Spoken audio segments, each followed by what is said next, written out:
Students, today we will discuss chapter angles of class 6th. Chapter is angles. अब angles क्या होता है?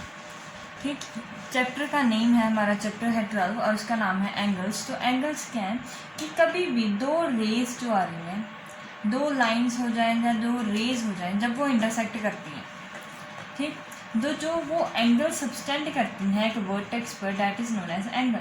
ये जो उनके बीच का ये डिस्टेंस होता है, ये जो मेजरमेंट आती है उनकी, this is known as the angle. या पहली बात हमने क्या कह दी कि if two rays intersect at a point कि अगर दो रेज आ रही हों और एक पॉइंट पर टकरा जाएं तो उनके बीच में जो कॉमन एंगल, जो शेप सब्सटेंड होती है ना, यहाँ पर जो शेप बन जाती है वो एक एंगल की शेप ले लेता है. या अगर दूसरी डेफिनेशन इसकी ये हो सकती है कि एक पॉइंट है, वहाँ से दो रे निकाल दो आप, एक ऐसी रे निकाल दो, एक इस साइड को रे निकाल दो. जो ये शेप बन रही है, जो ये वाली शेप है पूरी की पूरी, इसको हम क्या देंगे कि एक एंगल है. या आप ये कह दो कि if two rays diverge from a vertex, from a point, ठीक, एक पॉइंट पर जब दो रेज डाइवर्ज होती हैं तो जो शेप बनती है वो एक एंगल होता है. अब इसमें ध्यान रखने वाली कौन सी बात है, अगर मान लो कि मेरे पास है ये ए, ये बी है और ये सी है, A B and this is C. तो इसमें ध्यान रखने वाली बात है कि एंगल कौन सा होगा. ये दो चीज़ें, कुछ टर्मिनोलॉजी हैं वो आप देख लो कि जो ए बी और बी सी है उन्हें हम कहेंगे आर्म्स ऑफ एंगल.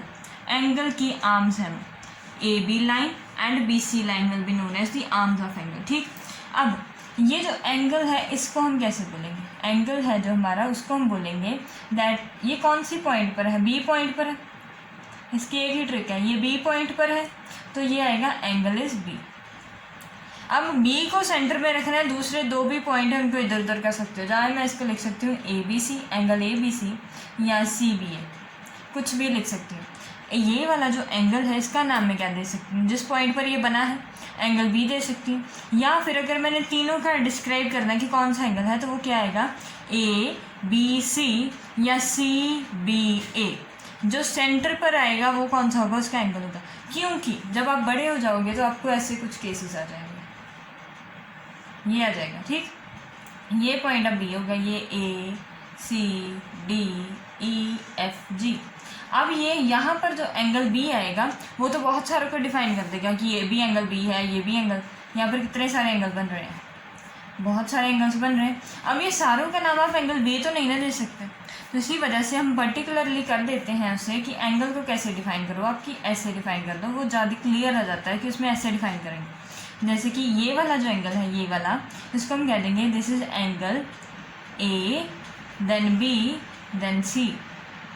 ये वाले एंगल को हम कह देंगे बी से सी से स्टार्ट करेंगे और वर्टेक्स कॉमन आएगी बी और ख़त्म होगा डी पर. This is C B D angle. अब ये वाला एंगल जो है, ये वाला एंगल, इसकी मेजरमेंट हम कैसे करेंगे, यहाँ से स्टार्ट होगा और ये यहाँ तक आएगा. तो ये कहाँ से स्टार्ट हुआ, डी से, डी देन बी देन ई. यहाँ पर बीच में देखो बी आ रहा है, लेकिन हम इसको सीधा नहीं कह सकते कि ये एंगल सारा का सारा बी है. ये पॉइंट है, डिफरेंट पॉइंट्स में आ चुका है. ठीक है, तो इसको नेमिंग अच्छे तरीके से आप देख लो कि क्योंकि पेपर में जब आपको वो क्वेश्चन देगा तो वो सिर्फ एंगल बता देगा कि दिस एंगल इज दिस, तो आपको मार्क करना पड़ेगा कि एंगल कौन सा है. अगर उसने कह दिया कि angle C B D is 45 degree, तो ये वाला एंगल 45 डिग्री है, ना कि ये वाला एंगल. इसलिए आपको नेमिंग बता रही हूँ, ये बहुत इंपॉर्टेंट होती है, नेमिंग बहुत इंपॉर्टेंट है. ठीक है, इसका नेम कैसे देना है, A B C then C B D then C B E then E B F. ठीक है, बीच में वही आएगा जहाँ पर एंगल बन रहा है और साइड में जो दोनों आर्म्स के पॉइंट आएंगे वो किसी पर भी आ सकते हैं, आगे पीछे कभी भी हो सकते हैं. ठीक है, नेमिंग समझ में आई आपको. अब ये कोई एंगल है जिसका नाम हम दे देंगे ए बी सी, ये इसका एंगल है.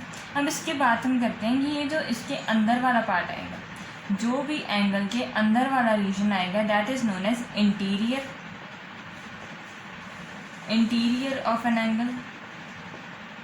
जो भी एक एंगल के बाहर वाला सारे का सारा बाहर होगा, ये वाला सारे का सारा बाहर है जो, ऐसे हम मार्क कर देंगे इसको, this will be known as exterior of an angle, exterior of an angle. ठीक, यहाँ तक बात समझ में आई। अब ऐसे ही सिंपल सा कोई क्वेश्चन बन जाता है, वो कहता है कि अगर पॉइंट एफ है कोई, वो यहाँ पर है, तो वो डेफिनेशन में ये नहीं बताएगा कि एफ पॉइंट कहाँ पर है, वो दे देगा कि F point lies interior to an angle A B C, find the position of F, कि एफ की पोजीशन ड्रॉ कर कर बताओ कि एफ है interior of an angle, angle A B C का इंटीरियर पर एफ है, तो उसकी पोजीशन बताओ कि वो कौन सी पोजीशन पर होगा।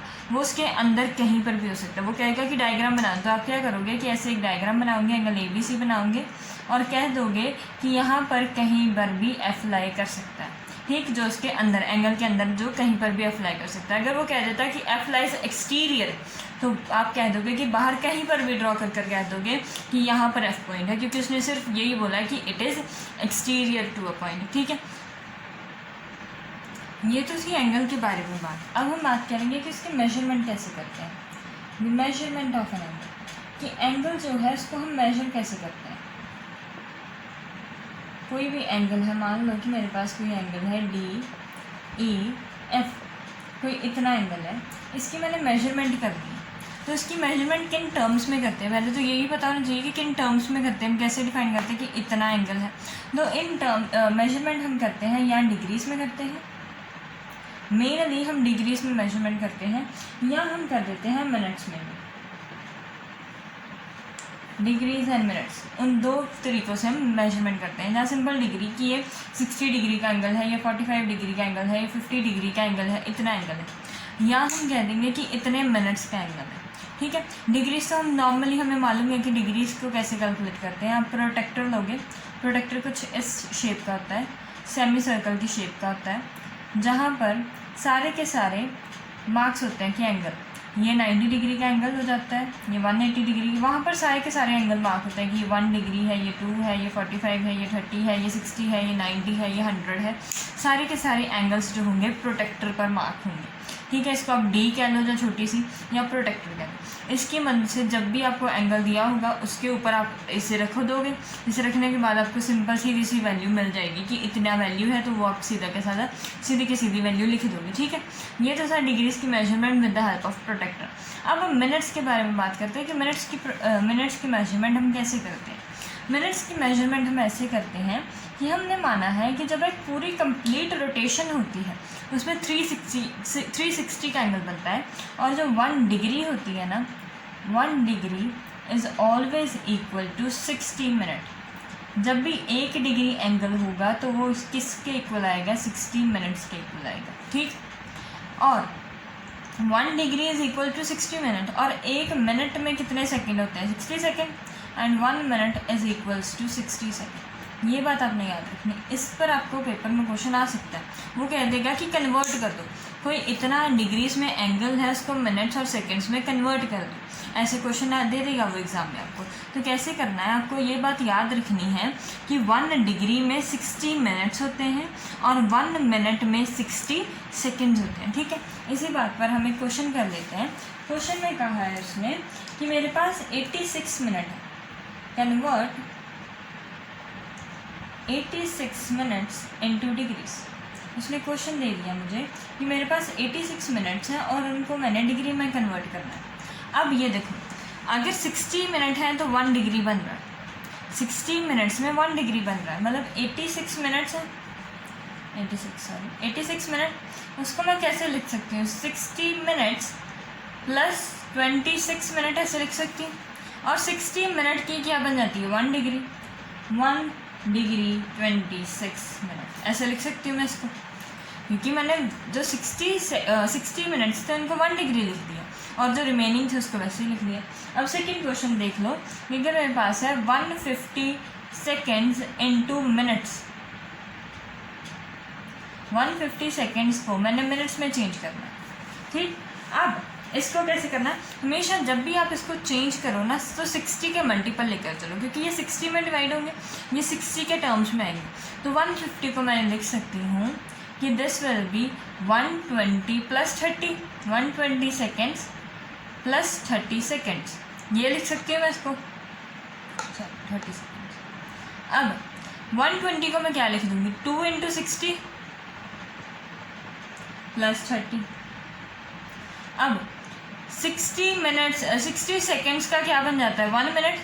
इसका मीनिंग कि 2 × 1 minute 30 seconds and this will B 2 minutes 30 seconds. ये मैंने कैसे किया है, जब भी आपको कोई ऐसा क्वेश्चन आ जाए जो मल्टीपल ना हो, उसको हमेशा ऐसे ब्रेक करो कि सबसे पास वाला उसका इंटीजर देखो जो 60 के मल्टीपल आए। 150 को मैंने ऐसे ब्रोक किया जैसे 120 + 30 150 देगा, और 120 जो है वो 60 का मल्टीपल आ जाएगा। 60 को 2 से मल्टीप्लाई करो तो 120 आ जाता है ना। तो ऐसे ही आपको ब्रेक करना है कि वो 60 का मल्टीपल भी आ जाए और आपकी कैलकुलेशन आसान हो जाए और मिनट्स में आपका आंसर आ जाएगा। ठीक है, ऐसे कुछ क्वेश्चन दे देगा वो कि इतने मिनट्स को, इतने सेकेंड्स को डिग्रीज में कन्वर्ट करो, इसको मिनट्स में कन्वर्ट करो। अब वो ऐसे भी दे सकता था कि इतने मिनट हैं, इतने सेकेंड हैं, तो इनको डिग्रीज में कन्वर्ट कर, ऐसे भी क्वेश्चन आ सकते हैं पेपर में। ठीक है, अब नेक्स्ट टाइप का जो आपको वो क्वेश्चन दे सकता है वो क्या है कि वो दे देगा आपको दो एंगल।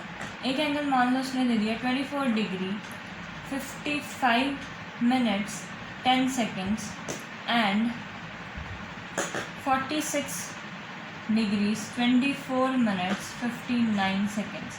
ये आपको उसने कोई दे दिया है, दो एंगल दे दिए हैं, एक फर्स्ट एंगल ये है, एक सेकेंड एंगल ये है। उसने कहा ऐड बोथ एंगल्स, दोनों एंगल्स को ऐड करो। तो इनको ऐड करना कैसे करना है आपने, जो डिग्री वाला होगा उसको डिग्री वाले के साथ ऐड करना है, जो मिनट्स वाला होगा उसको मिनट्स वाले के साथ, और जो सेकंड वाला है उसको सेकंड्स वाले के साथ ऐड करना है। ठीक, कैसे आएगा ये, 24 degree 55 minutes 10 seconds, 46 degree 24 minutes and 59 seconds. ये रहेगा, इसको सिंपली ऐड करते जाना है आपने। इसको ऐड करोगे तो ये कितना आ जाएगा, 69 minutes, this will be 79, this will be 69 seconds, this will be 79 minutes and this will be 8 10 4 3 7 70 degrees। Okay, ये आ जाएगा। अब ये देखो, ध्यान से देखो, हमने ये बात अभी की कि 1 degree is equals to 60 minutes is and 1 second is 60, 1 minute is 60 seconds, ऐसा आएगा। अब यहाँ पर देखो, इसको अगर मैं ब्रोक कर लूँ, इसको लिख दूँ मैं 60 + 19। इस ये वाली जो चीज़ है, मैं इसको अगर लिख दूँ कि 60 मिनट्स + 19 मिनट्स, तो कोई दिक्कत तो नहीं, दिक्कत वाली बात तो है ही नहीं। और जो 60 मिनट है उनको मैं 1 डिग्री लिख सकती हूँ, इसको ऐसे लिख सकती हूँ ना। अभी हमने सीखा है कि 60 मिनट्स जो होते हैं वो 1 डिग्री बन जाते हैं, तो इसका मैं लिख सकती हूँ 1 डिग्री 19 सेकेंड। और ये जो 1 डिग्री है वो 1 डिग्री वाले के साथ नॉर्मली ऐड हो जाएगी, तो ये कैसे चेंज हो जाएगा, 71 डिग्री। ये 70 का क्या बन जाएगा, 71 डिग्री, और ये 79 का बन जाएगा 19 मिनट्स। ठीक, क्योंकि 1 डिग्री जो था हमने उधर ऐड कर दिया। अब ये जो 69 है, 69 वाले को मैं लिख सकती थी 60 सेकेंड्स + 9 सेकेंड्स, और 60 सेकेंड्स का क्या बन जाता, 1 मिनट 9 सेकेंड। इसको सिंपली आप आसान तरीके से समझो।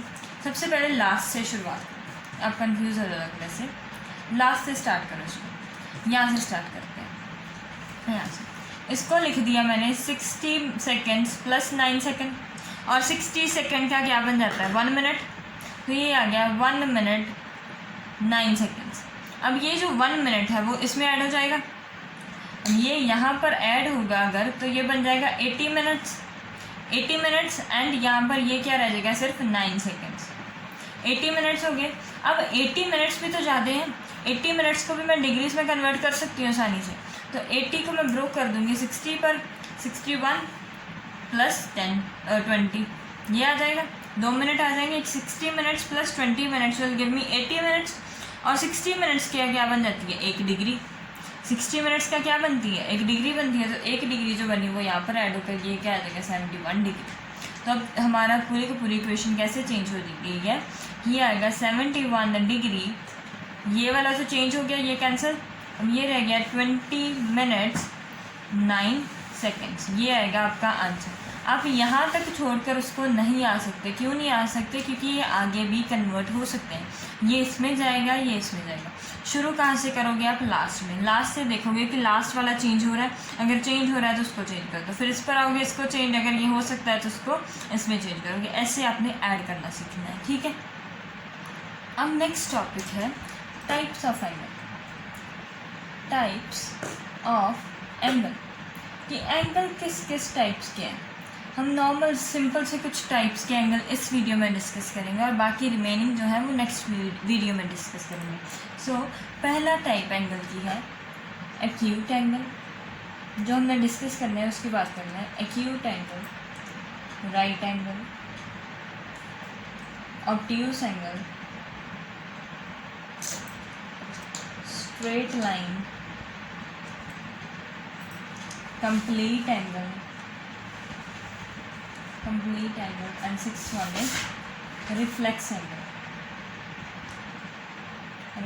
angle, and one is zero angle. Okay, अब क्या है कि acute, right, obtuse, straight line, complete, reflex and zero। अब ये इसी एक ही डायग्राम में हम बना कर देख लेंगे। मान लो मैंने एक स्ट्रेट लाइन ड्रॉ कर दी है, एक स्ट्रेट लाइन ड्रॉ की मैंने, स्ट्रेट लाइन है। अब यहाँ पर देखो, उस पर बिल्कुल एक स्ट्रेट लाइन एक और ड्रॉ कर दी मैंने, ठीक, कोई प्रॉब्लम तो नहीं इसमें। अब ये देखो, ये कौन सी शेप आई? स्ट्रेट लाइन यहाँ से आ रही है और ये वाली जो शेप है, ये कौन सी शेप आई? ये ऐसी शेप, ये ऐसी शेप। ये कौन सी शेप होती है? L shape. तो याद रखना, एक ट्रिक है ये, एल शेप जब भी हो तो एंगल होता है 90 डिग्रीज। एल शेप जब भी आपके सामने, जब भी आप कहीं पर भी एल शेप देख लोगे तो एंगल हमेशा कितना आ जाएगा? 90 डिग्री, ठीक। यहाँ तक कोई दिक्कत नहीं। यहाँ पर लिख दो कि राइट एंगल कौन सा होता है? जो एल शेप होता है, ठीक। यहाँ तक बात समझ में आ गई। अब मान लो कि कोई एंगल है, ये तो एल शेप है, एल शेप से थोड़ा छोटा है, मान लो ऐसा है कुछ, ऐसा एंगल आ रहा है कुछ, ये मैंने लाइन ड्रॉ की है और ये कोई ऐसा एंगल है। ये एंगल क्या है ये बताओ मुझे। अब यहाँ तक 90 डिग्री था, ये उससे भी छोटा एंगल है। यहाँ हम हमेशा इस एक्सिस से, जो नीचे वाली स्ट्रेट लाइन है ना, उसी से हम मेजर करते हैं कि एंगल कितना, इससे नहीं मेजर करेंगे। ये वाली जो लाइन होती है ना, इसे हम कहते हैं एक्स एक्सिस, यहाँ से मेजर करते हैं। यहाँ से देखो तो ये एंगल इतना बड़ा है, 90 डिग्री यहाँ तक है, और ये एंगल छोटा है। अगर 90 डिग्री होता तो ये यहाँ से पूरा यहाँ पर जाता तब 90 डिग्री होता, ये उससे छोटा एंगल है। तो ये वाला एंगल को हम कहते हैं एक्यूट एंगल। एक्यूट एंगल का मीनिंग कि छोटा होना, ठीक। अब अगर मान लो कि ऐसी ही रे यहाँ से आ रही होती, ये आ रही होती, हमने अभी बताया कि हम एक्स एक्सिस से मेजर करते हैं। एक्स एक्सिस से जब मेजर किया तो ये वाला एंगल 90। अगर हम एक्स एक्सिस के साथ ही ऐसे मेजर करते हैं, यहाँ से मेजर करेंगे तो ये वाला एंगल यहाँ तक जाएगा, यहाँ तक ही जाएगा ना। ये वाला एंगल कहाँ तक जा रहा है? यहाँ से स्टार्ट होकर यहाँ तक जा रहा है, 90 से बड़ा आ रहा है, क्योंकि 90 कहाँ तक था? यहाँ से सिर्फ यहाँ तक। ये वाला एंगल बड़े होते हुए 90 से आगे आ गया।